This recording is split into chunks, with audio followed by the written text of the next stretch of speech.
Masih baru 25, yang lainnya kemana ini?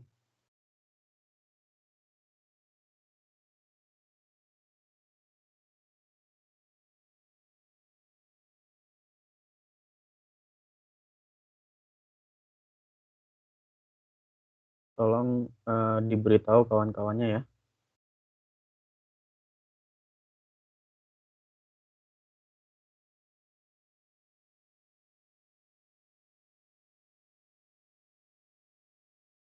Oke, sebelum saya masuk ke materi hari ini, ada yang mau ditanyakan dari pertemuan sebelumnya?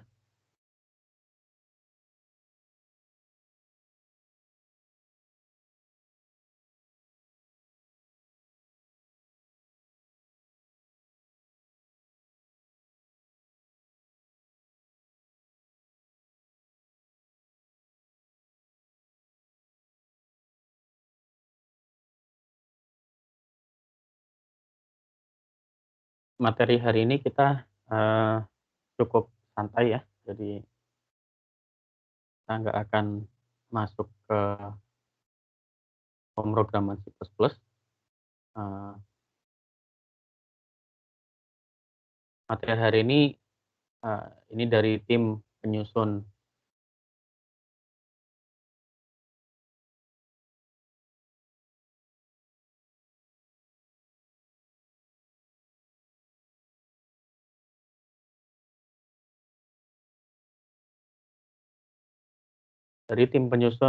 eee, untuk mata kuliah dasar pemrograman ya.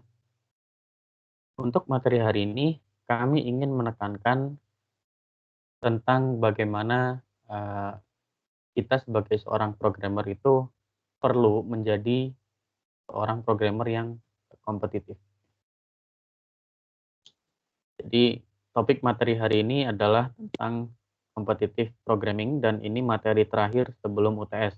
Minggu depan kita fokus review materi ya. Kita ada di minggu ke-6. Minggu depan review, kemudian, pekan depannya lagi UTS, dan UTS dasar pemrograman itu kemungkinan jadwalnya adalah hari kedua UTS. Kalau nggak salah hari Selasa tanggal 16. Materinya adalah dari file sampai tipe data.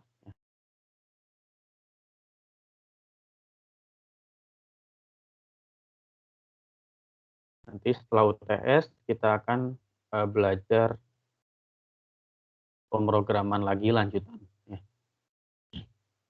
Dan ini materi setelah UTS kita akan fokus banyak menggunakan, array. Nah, tujuan dari materi hari ini yang adalah,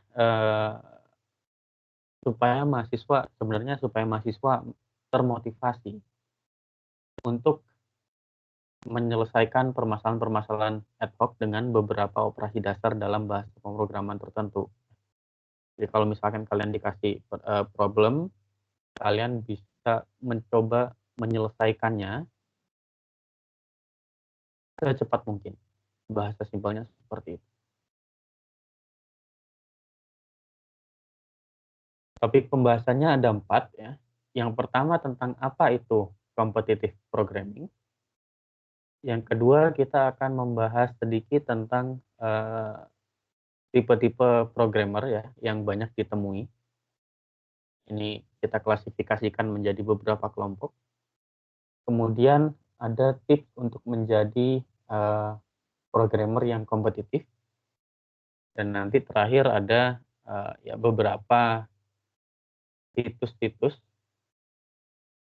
yang kalian bisa gunakan untuk mencoba menjadi seorang programmer yang kompetitif. Apa itu competitive programming? Pada dasarnya competitive programming itu olahraga, tapi bukan olahraga fisik. Competitive programming ini pada dasarnya adalah olahraga otak, olahraga pikiran, dan, kebanyakan, dilakukan di internet atau, jaringan lokal. Contoh sederhananya adalah, UTS ya, misalkan UTS dasar pemrograman atau UTS PTIA atau UTS mata kuliah lain yang, pemrograman. Kalian di soal-soal, UTS atau mungkin UAS juga ya, di soal-soalnya kalian biasanya dikasih problem, kalian diminta untuk menyelesaikan dan dikasih waktu. Nah, secara, umum olahraga pikiran yang ada di dalam kelompok competitive programming ini seperti itu. Kalau kalian mengakses, beberapa situs di internet, biasanya setelah kalian mendaftar nanti di sana ada, ada yang nge-post, eee, problem, kemudian ada banyak pengguna, ada banyak user yang akan berlomba-lomba untuk menyelesaikan problem tersebut dengan cepat. Nah, selain dilakukan di, jaringan, competitive programming ini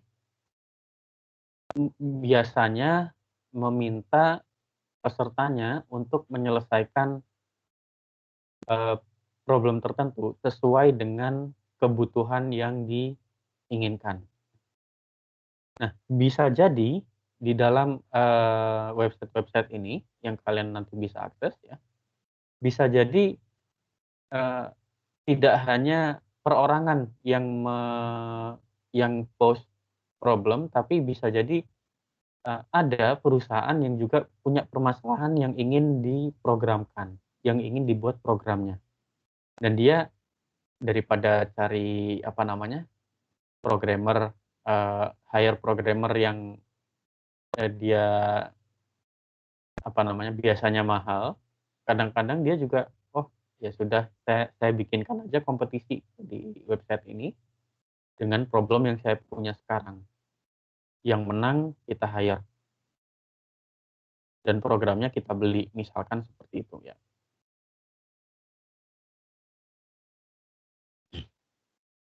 Pada dasarnya untuk, competitive programming sendiri itu, bisa disimpulkan berdasarkan kalimat ini ya, dengan kalimat ini.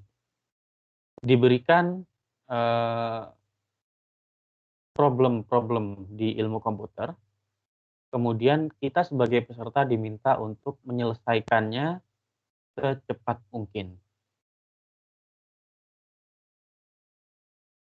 Kalau nanti kalian belajar tentang data science atau machine learning ya, ada, banyak, kompetisi online ya, kompetisi dalam tanda kutip ya, belum tentu ada hadiahnya. Kalian cuma diminta untuk menyelesaikan problem, data science atau machine learning-nya itu secepat mungkin. Kalian bikin kode, bikin algoritma yang performanya lebih bagus daripada peserta lain. Itu banyak sekali kalian bisa temukan, dan itu menarik ya untuk memotivasi kita, menjadi programmer yang lebih baik. Sampai sini ada pertanyaan?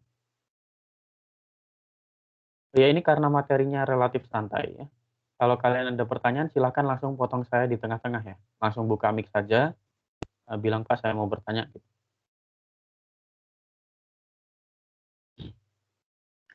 Nah, tadi kita sudah, membahas sedikit nih tentang apa itu competitive programming. Sekarang kita ingin tahu, eee, tipe-tipe programmer seperti apa yang biasa kita temukan di sekitar kita. Secara umum, tipe-tipe, namanya, programmer ini dikelompokkan menjadi 5 kategori, mulai dari yang paling tidak baik sampai yang paling bagus. Nah, yang pertama ada yang tipe programmer yang nggak jelas nih,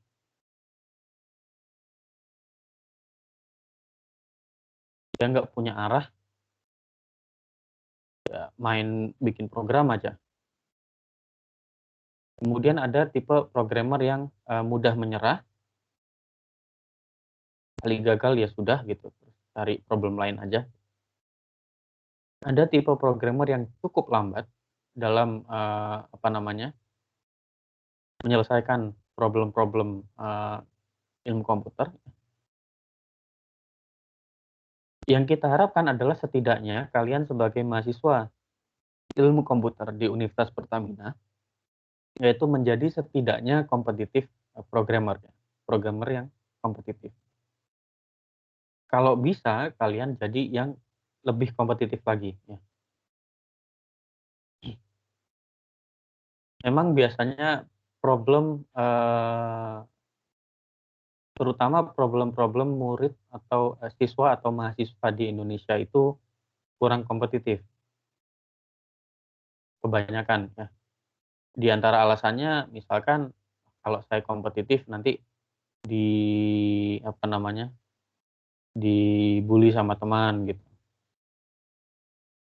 Nggak jarang ya kita temui misalkan, ada siswa atau mahasiswa yang suka bertanya atau suka membantu, pengajarnya menjawab, itu terus temennya nyindir, "Ih, anak ini pengen diperhatiin atau gimana," gitu. Kalau bagi kami sebagai, tenaga pendidik, bagi kami lebih suka ketika Anda sebagai, mahasiswa kami ya, atau siswa dari guru-guru kalian di sekolah, kalau Anda menjadi seseorang yang kompetitif. Mengapa? Karena dengan menjadi seseorang yang kompetitif, kalian punya motivasi lebih untuk menjadi lebih baik. Dan dengan menjadi seseorang yang kompetitif itu nanti kalian menuntut secara tidak langsung itu menuntut kalian untuk mengasah kreativitas kalian. Sehingga semakin lama kalian bisa menjadi seseorang yang semakin mahir, semakin expert ya di bidangnya. Nah, seperti apa sekarang programmer yang nggak jelas ini, yang paling nggak jelas ini? Biasanya yang dilakukan dia membaca problemnya, itu pasti.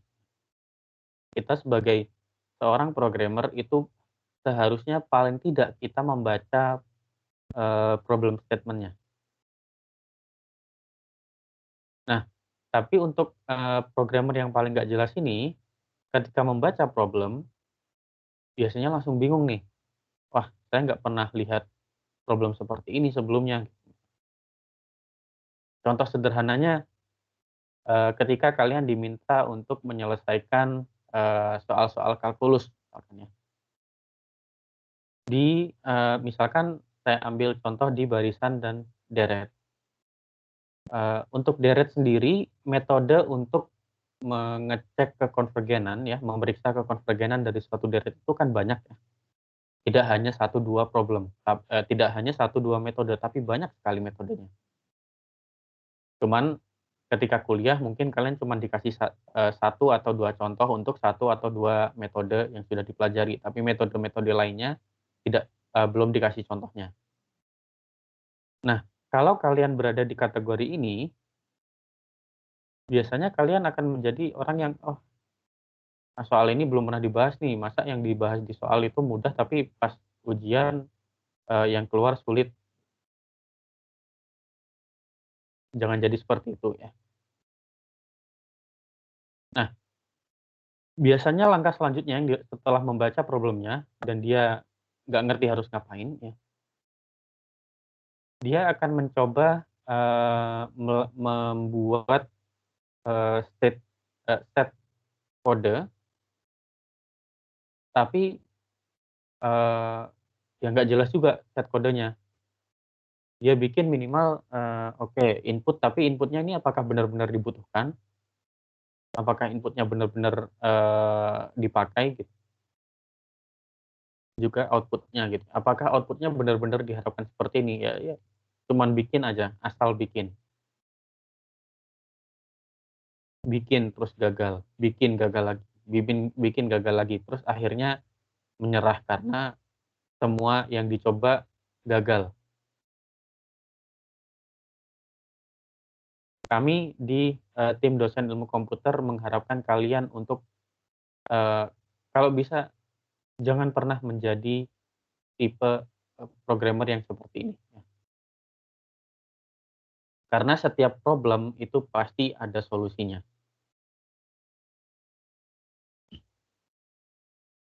Ada contoh lagi, ada tipe yang kedua yaitu tipe yang mudah menyerah. Tipe yang mudah menyerah ini setidaknya dia ketika membaca, problem yang dilihat, itu dia tahu, "Oh, kayaknya pernah deh, saya lihat, permasalahan ini," gitu. Dan, eee, sayangnya saya belum pernah mencoba atau setidaknya mempelajari gimana cara menyelesaikannya.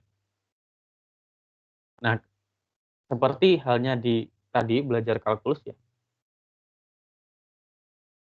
contoh yang saya kasih tadi, misalkan di barisan dan deret diminta untuk memeriksa kekonvergenan deret tertentu ya, deret yang diberikan. Contoh yang sudah pernah diberikan itu misalkan cuman contoh dengan mengecek, limit, dengan uji rasio atau uji integral. Tapi misalkan, eee, di teorema yang pertama sekali yang ada di deret itu, yang berhubungan dengan kemonotonan baris, teoremanya adalah kalau baris itu monoton, tak naik dan nilainya selalu positif dan, barisnya konvergen ke nol, maka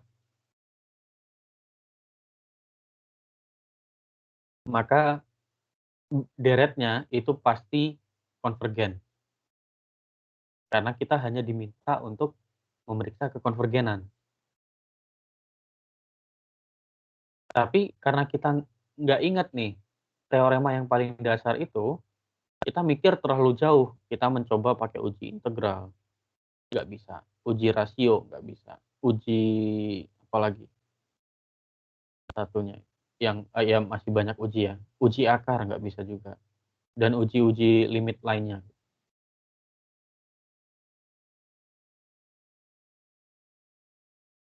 Kemudian ya sudahlah, nggak bisa pakai uji-uji yang advance itu, ya kita skip aja ke problem selanjutnya.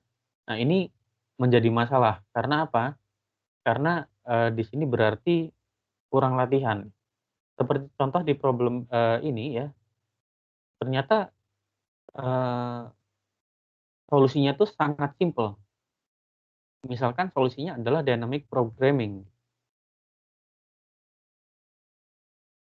tapi karena, apa namanya, kita tidak, apa ya, kita terlalu mungkin kurang latihan ya, dan kita terlalu fokus dengan, "Ah, ini mungkin problemnya ini rada cukup advance," gitu ya. Terus kita mencari solusi yang, eee, high level, yang malah membuat kita pusing. Itu bermasalah. Jadi, kalau kalian pernah mengalami seperti ini, saran dari saya adalah coba selesaikan dari hal yang paling mudah terlebih dahulu.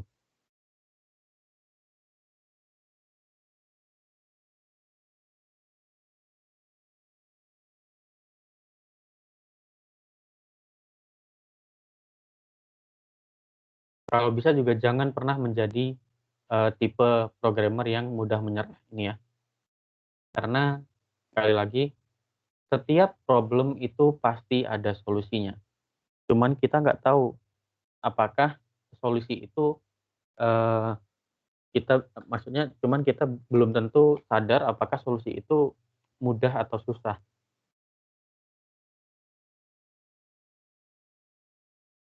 Kemudian tipe programmer yang ketiga ini tipe programmer yang, lambat ya. Tipe programmer yang lambat ini tipe programmer yang dia, punya kemampuan,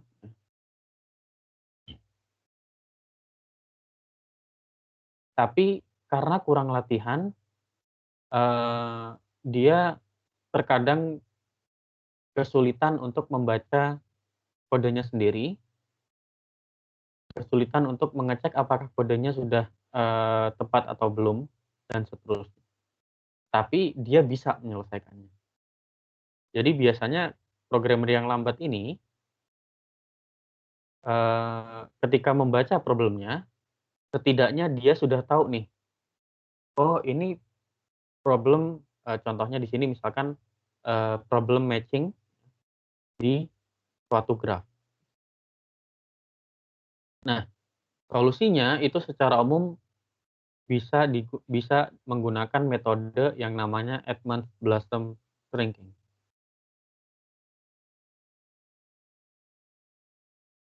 Nah, kemudian ini solusi yang sebenarnya cukup rumit ya, karena, eee, yang kita pelajari adalah sesuatu hal yang sudah advance gitu, sehingga kita lupa nih yang dasar-dasar. Ini juga bermasalah ya, karena apa? Karena ternyata misalkan di contoh ini, karena inputnya, kecil, misalkan ukuran inputnya kecil, problem ini kita bisa selesaikan dengan, dynamic programming, pemrograman metode yang sederhana.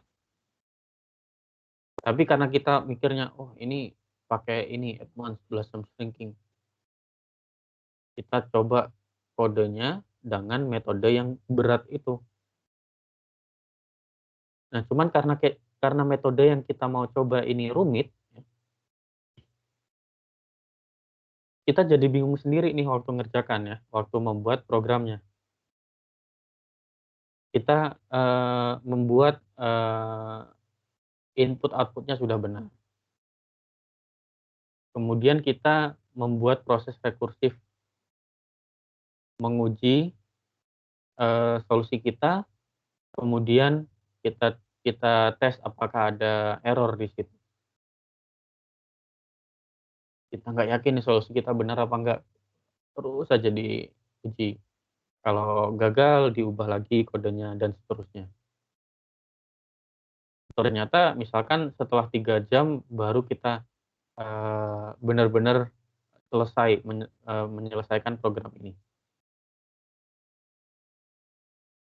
Nah, kalau bisa juga jangan pernah menjadi programmer yang, lambat. Memang di awal ketika kita belajar menjadi programmer pasti kita, ada di kategori ini terlebih dahulu.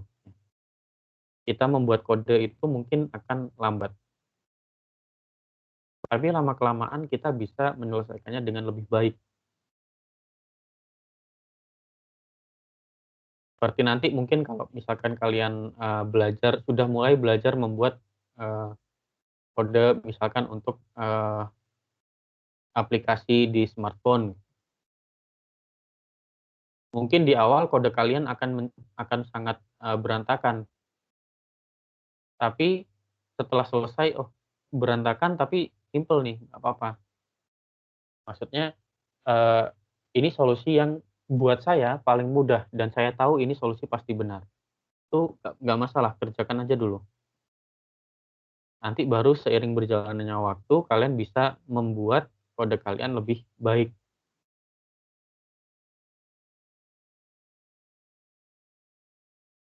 Sehingga semakin banyak latihan ya, kita bisa menjadi seorang kompetitif programmer. Kompetitif programmer ini sama seperti, programmer yang tipenya lambat, tapi dia bisa menyelesaikan waktunya, waktu penyelesaian problemnya itu yang tadinya 3 jam itu bisa nggak nyampe 30 menit misalkan ya, tergantung tingkat kesulitan problemnya ya. Ada lagi, tipe programmer yang sangat-sangat kompetitif.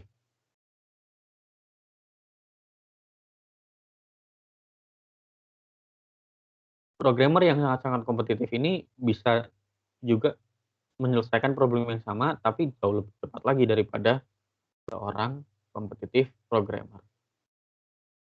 Jadi setidaknya ada 5 kategori programmer yang mungkin kita temui di sekitar kita, ya. Kalian bisa cek sendiri sekarang kalian ada di kategori yang mana. Harapan kami nantinya kalian setidaknya menjadi seseorang yang kompetitif.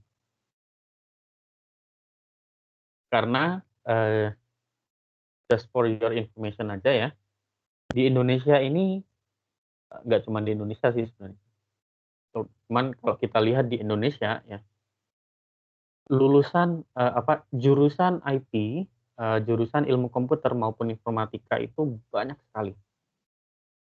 Hampir di setiap universitas tuh ada ya. Jadi dari sekian ribu universitas itu setidaknya, biasanya mereka, punya setidaknya jurusan ilmu komputer atau informatika. Bahkan, di politeknik atau program-program vokasi lainnya, yang biasanya untuk eee, apa ya, diploma ya, D1, D2, D3, D4, saya nggak tahu D1 sama D2 masih ada apa nggak sekarang. Itu juga ada yang, setidaknya punya, jurusan atau program studi informatika atau ilmu komputer. Sehingga, programmer ini banyak sekali gitu. Dan kecenderungan, mungkin kecenderungan perusahaan, kecenderungan industri itu keinginannya adalah meng-hire pekerja yang mau dibayar, rendah, tapi dia tetap jago gitu. Sehingga persaingan di dunia, programming ini cukup berat. Bahkan sekarang ya, yang, lulusan-lulusan jurusan teknik, bahkan mungkin lulusan jurusan kedokteran atau sosial gitu, sudah mulai belajar pemrograman juga, sehingga saingan kalian semakin banyak. Kalau kalian tidak menjadi seorang programmer yang kompetitif, maka kalian akan tenggelam di lautan programmer. Berusahalah untuk menjadi seorang programmer yang kompetitif, apapun caranya ya. Tentukan dari sekarang kalian pengen menjadi programmer yang seperti apa. Setelah kalian menentukan diri sendiri, pengennya seperti apa, misalkan saya ingin menjadi programmer yang fokus untuk, eee, fokus untuk problem-problem machine learning atau fokus untuk, eee, perangkat programmer program untuk, smartphone misalkan.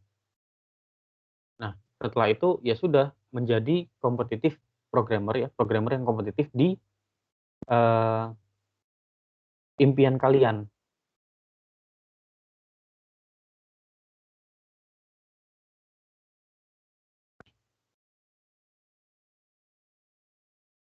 Itu harapan kami ya. Nah, bagaimana cara kita menjadi, seseorang yang kompetitif ya? Kira-kira gimana caranya?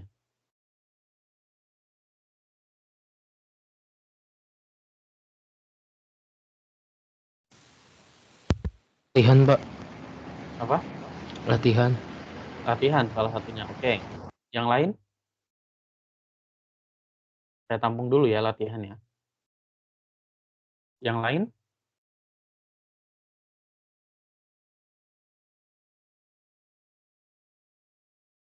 Kalau secara umum nih, selain di dunia programming misalkan ya, misalkan di, kuliah sebagai mahasiswa, untuk menjadi kompetitif, kalian harus bagaimana?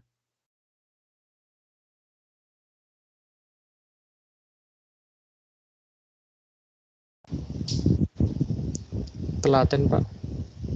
Telaten ya, telaten latihan ini bisa dibilang satu pasang ya. Kalau latihannya jarang-jarang juga kita nggak tahu kan seperti apa. Tapi dengan latihan dan telaten, eee, di sini semua tahu artinya telaten? Telaten tuh, bahasa Jawa ya, yang artinya tekun. Jadi banyak latihan dan kalian cukup, harus tekun. Ada lagi? Gak mudah nyerah, Pak. Nggak mudah nyerah, itu pasti ya. Karena kalau mudah menyerah, pasti nggak bakal bisa tekun. Ada lagi kira-kira? Mencari info terbaru tentang program gitu, Pak. Untuk programming ya, mencari info terbaru tentang program ya. Misalkan tentang bahasa pemrograman. Sekarang kalian tahu nggak bahasa pemrograman itu sampai sekarang itu selalu ada bahasa pemrograman yang baru. Tahu nggak? Oke, pertanyaannya saya ganti. Tahukah kalian kalau Google itu sekarang punya bahasa pemrograman sendiri?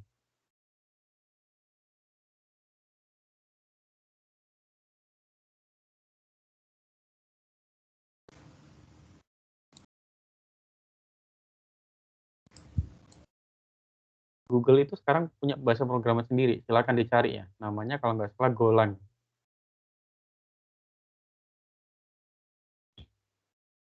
Kemudian ada bahasa pemrograman lain yang misalkan tergantung kebutuhannya ya. Ada yang mengembangkan bahasa pemrograman namanya Julia. Julia saya kenal karena ini bahasa pemrograman yang kebanyakan yang pakai adalah orang matematik. Karena bagus untuk simulasi dan seterusnya ya. Dan ini relatif baru ya Golang sama Julia. Dan saya yakin juga pasti masih ada bahasa pemrograman yang baru.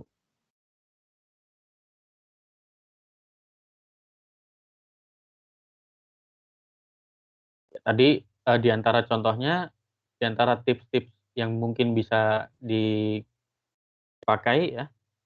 Tadi pertama banyak latihan, yang kedua tekun ya, yang ketiga tidak mudah menyerah, yang keempat suka untuk mencari informasi-informasi terbaru ya.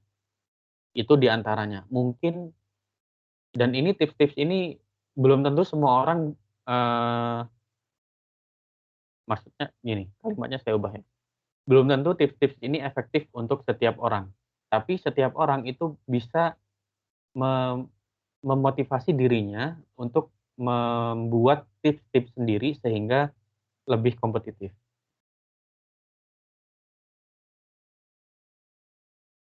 Misal dalam ketika kalian kuliah,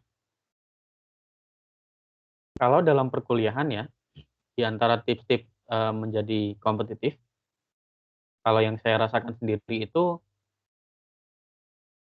berani untuk mengutarakan pendapat. Dan saya berterima kasih sekali kepada 4 mahasiswa tadi yang berani mengutarakan pendapatnya ya. Karena kalian sudah selangkah lebih maju untuk menjadi seseorang programmer yang lebih kompetitif. Berani mengutarakan pendapat ini penting ya. Karena apa? Karena itu akan memotivasi diri untuk menjadi lebih percaya diri. Kalau buat saya, silahkan kalian mengutarakan pendapat walaupun pendapat kalian itu belum tentu benar. Karena dengan mengutarakan pendapat kita bisa bertukar pikiran. Misalkan kita berada dalam suatu kelompok, kita punya usul nih, kayaknya enak nih kalau kita ngerjakan ini gitu. Walaupun yang lain belum tentu setuju, ya utarakan aja dulu.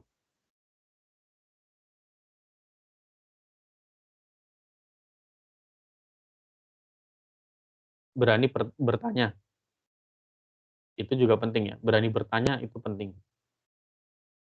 Yang saya lihat, kelemahan dari bukan kebanyakan ya, tidak sedikit, siswa atau mahasiswa di Indonesia, termasuk siswi atau mahasiswi ya, yang, tidak berani untuk bertanya. Jadi misalkan di kelas itu lebih banyak diem aja. Ini tidak baik ya, sebaiknya menjadi seseorang yang berani bertanya. Kalau kita tidak tahu apa-apa, ya tanya aja gitu. Walaupun pertanyaannya terkadang itu terdengar bodoh gitu misalkan ya. Ini pertanyaan yang basic sekali. Misalkan saya tanya, 1 tambah 1 apakah benar sama dengan 2? Nah, kita bertanya karena kita nggak yakin 1 tambah 1 itu sama dengan 2. Ya tanya aja nggak apa-apa. Karena dengan bertanya, kita akan mendapatkan klarifikasi gitu.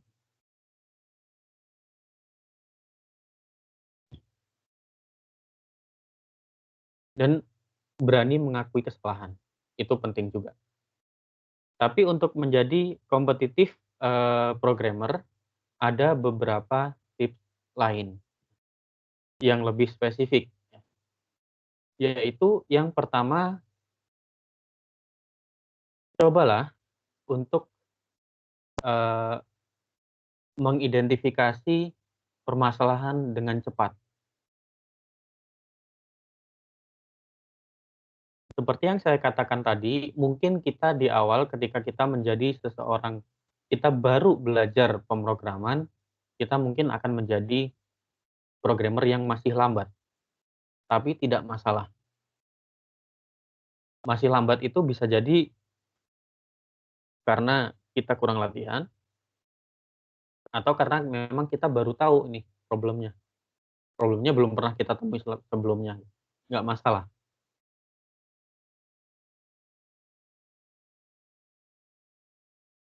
Setelah kita, mengidentifikasi problem dengan cepat, ini maksudnya mengidentifikasi ini tidak hanya kita tahu, oh ini problem ini gitu. Misalkan, oh ini problem dari sini gitu.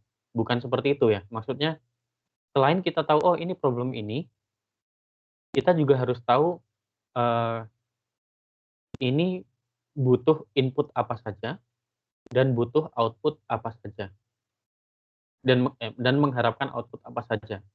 Kemudian kira-kira, langkah-langkah yang bisa dilakukan untuk mendapatkan output ini seperti apa. Setidaknya 3 hal ini, kalian lakukan dalam mengidentifikasi suatu problem, ya. Sama seperti, permasalahan kalkulus tadi ya, diminta untuk, eee, hanya diminta untuk memeriksa kekonvergenan. Cuman karena kita belajarnya udah terlalu tinggi nih misalkan, dikira kita diminta untuk, eee, menyelesaikan, menghitung deret, padahal yang diminta hanya untuk memeriksa apakah dia konvergen atau tidak. Ini ini identifikasi yang tidak tepat. Atau misalkan kita diminta untuk menghitung nilai dari deret tertentu, tapi yang kita kerjakan malah, hanya yang kita kerjakan malah memeriksa kekonvergenannya. Nah, ini kan berarti kita mengidentifikasi problem yang salah ya. Jadi ketika kalian dihadapkan oleh suatu problem ya, baca dengan teliti problemnya terlebih dahulu. Kemudian periksa kata-kata kuncinya. Kalau perintahnya hitung, ya hitung, kalau perintahnya periksa, ya periksa gitu. Dari situ kita tahu apa inputnya, apa outputnya, dan bagaimana cara melakukannya. Nah, setelah kita tahu nih input outputnya seperti apa, cara melakukannya seperti apa, kita, melakukan analisis terhadap algoritma yang akan kita buat. Ini caranya macam-macam ya. Kalian bisa misalkan, bikin diagram alur dulu ya, flowchart misalkan, atau langsung bikin kode, misalkan langsung bikin kode di C atau C++ atau Python.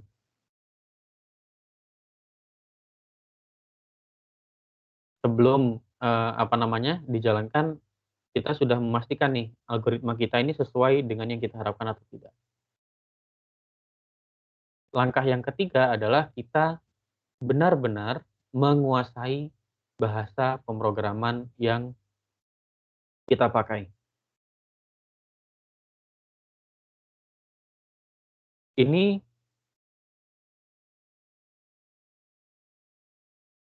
kita tahu bahwa sebenarnya kalau kita, benar-benar, paham tentang, algoritma, logika berpikir kita baik, sangat baik misalkan, kita bisa berpindah-pindah bahasa pemrograman dengan mudah.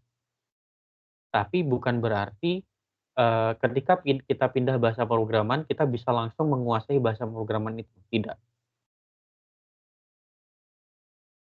Sehingga kita perlu menguasai bahasa pemrograman itu juga, kalau kita misalkan ingin fokus di suatu bidang tertentu.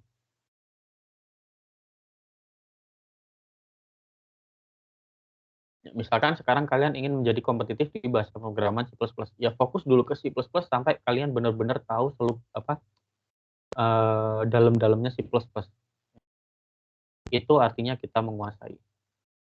Kemudian yang keempat itu menguasai seni menguji kode kita. Ada banyak cara untuk menguji sebuah kode. Menguji kode kita, apakah kode kita berjalan atau tidak. Kalau misalkan kodenya jalan, kira-kira kode kita efisien atau tidak. Efisien atau tidak, misalkan proses penghitungannya cepat atau lambat. Kita bisa juga ukur nih seberapa cepat misalkan kita pakai library waktu gitu ya. Kemudian kita ukur nih seberapa cepat penghitungan dari kode kita. Kemudian kita juga bisa mengecek seberapa besar memori yang digunakan dari kode yang kita buat. Kalau memori yang digunakan semakin kecil, tapi hasilnya tetap sama, tetap bagus, ternyata lebih bagus gitu. Nah, langkah yang terakhir adalah yang pasti latihan dan terus latihan. Karena eh, untuk menjadi seorang programmer kalian tidak bisa dengan hanya dapat nilai di atas 80 di UTS ataupun UAS misalnya. Tidak bisa seperti itu ya. Karena kalau kalian tidak latihan, belum tentu juga kalian bisa dapat nilai bagus di ujian. Sampai sini ada pertanyaan? Atau ada yang mau menyampaikan sesuatu? Mau bertanya, Pak. Ya, silakan. Kalau di kuliah ini di Ilkom ini fokusnya ke program aja matkulnya atau ada yang jaringan, Pak? Saya Ada yang lebih jaringan. suka yang jaringan sih, Pak, Iya, sebenarnya. kalau misalkan kamu pengen ke jaringan, jaringan itu bukan berarti kalian tidak ada pemrograman ya. Iya, Pak. Tahu. Seni di dalam walaupun saya jujur aja, saya bukan lulusan ilmu komputer, saya adalah lulusan matematika. Walaupun S2 saya adalah sains komputasi ya. Untuk jaringan, saya hanya tahu sedikit dari orang, jadi saya tidak benar-benar mempelajarinya. Ketika kalian fokus ke jaringan, itu belum tentu kalian tidak belajar pemrograman. Belum tentu kalian tidak menggunakan pemrograman, kecuali kalian hanya ingin menjadi teknisi, itu berbeda ya. Kalau ingin menjadi teknisi saja, ya paling cuman crimping kabel dan macam-macamnya itu ya. Cuman pasang kabel, lepas kabel, out itu. Cuman di jaringan sendiri ya, itu banyak hal yang bisa dipelajari. Kalau misalkan kamu pengen fokus ke jaringan, ya silahkan. Tapi menjadi seorang ahli jaringan yang kompetitif.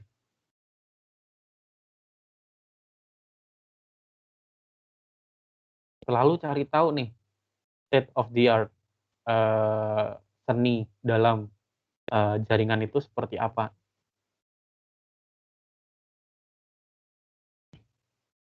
Misalkan gimana cara kita mendesain jaringan supaya datanya bisa selalu tersampaikan secara efisien. Kita punya topologi jaringannya seperti apa gitu ya. Titik-titik penghubungnya seperti apa, kemudian titik-titik lainnya nanti seperti apa. Dan ketika membuat jaringan, kita tahu nih, kita harus menggunakan tipe jaringan yang seperti apa, jalur transmisinya seperti apa, supaya efisien misalkan. Banyak hal yang bisa dipelajari di situ. Dan tetap sarannya sama, yaitu kalian menjadi seseorang yang ahli di bidangnya dan kompetitif di situ. Jangan jangan puas dengan hanya menjadi orang yang bisa saja, tapi kalian harus menjadi seseorang yang selalu tidak puas dengan pencapaian kalian, sehingga kalian mencoba untuk menjadi seseorang yang lebih baik setiap harinya.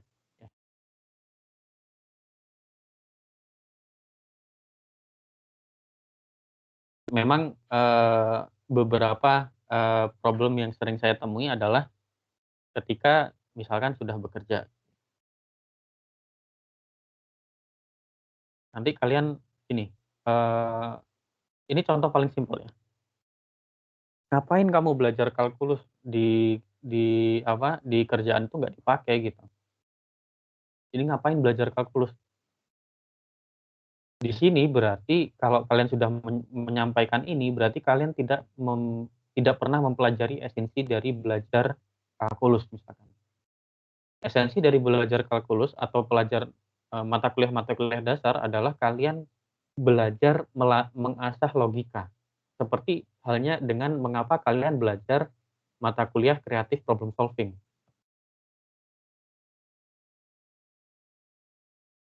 Jadi seperti itu ya. Jangan pernah kalian menganggap apa yang kalian pelajari sekarang itu nggak akan dipakai di impian kalian nanti di masa depan.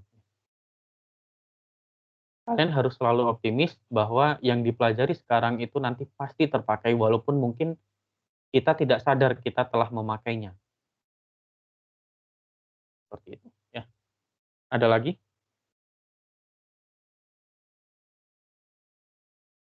Kalau nggak ada, di sini terakhir ya, ada beberapa tips yang kalian bisa gunakan untuk berlatih menjadi seorang competitive programmer ya. Jadi selama kalian punya internet, kalian bisa belajar menjadi competitive programmer melalui website-website ini. Contohnya kalau kalian ingat dari materi minggu lalu ya, kita belajar tentang menyelesaikan problem berapa langkah sebuah ratu atau stair itu harus melangkah untuk mencapai titik tertentu. Ini di antara problem yang pertama. Problem ini kalian bisa temukan di urionlinejudge.com dan nanti kalian bisa melihat, oh kalian ada di ranking berapa nih untuk menyelesaikan problem ini.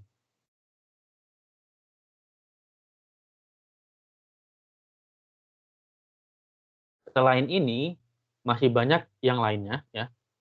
Ada POJ, Ural, HIS, BZ, Aizu, dan lain-lain ya. Di antara yang banyak dikenal itu adalah HackerRank. Kalian bisa coba mendaftarkan diri di HackerRank, kemudian menyelesaikan problem-problemnya. Ini banyak dipakai oleh terutama programmer Indonesia ya. Kemudian yang mana lagi ya yang sering dipakai?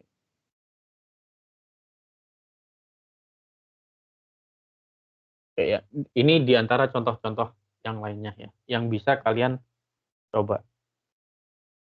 Materi hari ini segitu saja. Ada pertanyaan lagi sebelum saya akhiri?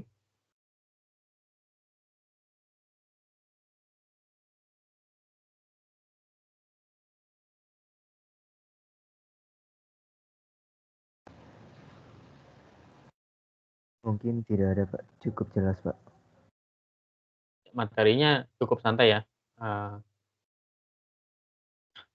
Sebelum saya akhiri, nanti sebelum perkuliahan diakhiri, setelah perkuliahan diakhiri, tolong yang mahasiswa wali saya jangan pergi dulu ya. Saya mau berbicara sesuatu ya. Terima kasih.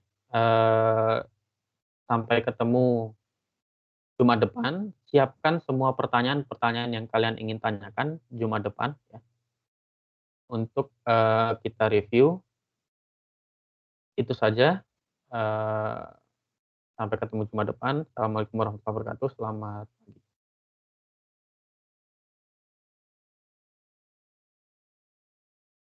Mohon maaf Pak, tadi yang mahasiswa wali Bapak saja ya?